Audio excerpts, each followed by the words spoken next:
کیا ہمیں خود سے قرآن پڑھنا چاہیے یا نہیں پڑھنا چاہیے، آج ہم اس موضوع پر بات کرتے ہیں۔ جب ہمارے قوم کا کوئی نوجوان یا بزرگ اٹھتا ہے اور کہتا ہے کہ میں خود سے قرآن کا ترجمہ پڑھنا چاہتا ہوں، تو وہیں ایک طبقہ اٹھتا ہے اور اسے سورہ بقرہ کی آیت نمبر 26 کا ایک چھوٹا سا حصہ پڑھ کر سنا دیتا ہے، یضل بہ کثیرا ویہدی بہ کثیرا، کہ اللہ تعالیٰ اسی سے لوگوں کو گمراہ کرتا ہے اور اسی سے ہدایت دیتا ہے، اور اسی آیت کا آخری حصہ پڑھ کر نہیں سناتا جس میں اللہ سبحانہ و تعالیٰ فرماتا ہے کہ گمراہ وہ کیول فاسقوں کو کرتا ہے۔ اور وہی اللہ سبحانہ و تعالیٰ سورہ قمر میں فرماتا ہے کہ ہم نے قرآن کو نصیحت کے لیے آسان کر دیا ہے، تو کیا ہے کوئی نصیحت حاصل کرنے والا؟ دیکھیں، قرآن کوئی مشکل کتاب نہیں ہے۔ جو سچ میں قرآن کو پڑھنا اور سیکھنا چاہتا ہے تو اللہ سبحانہ و تعالیٰ اس کے لیے راستہ آسان کر دیتا ہے۔ اب بات آتی ہے مثالوں پر، کیونکہ اللہ سبحانہ و تعالیٰ نے قرآن کے اندر کئی ساری مثالیں بیان فرمائی ہیں۔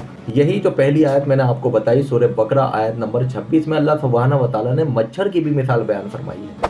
اب ان مثالوں کو سمجھنے کے لیے ہمیں کہاں جانا چاہیے؟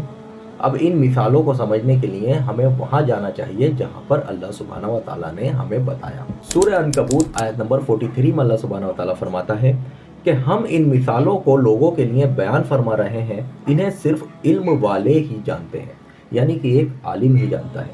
اگر آپ خود سے قرآن پڑھنا چاہتے ہیں تو پڑھیے، کوئی حرج نہیں، لیکن اگر کہیں آپ کو ان مثالوں کی سمجھ نہیں آئے تو آپ کو چاہیے کہ آپ عالم کے پاس جائیں یا پھر اس کی تفسیر پڑھیں۔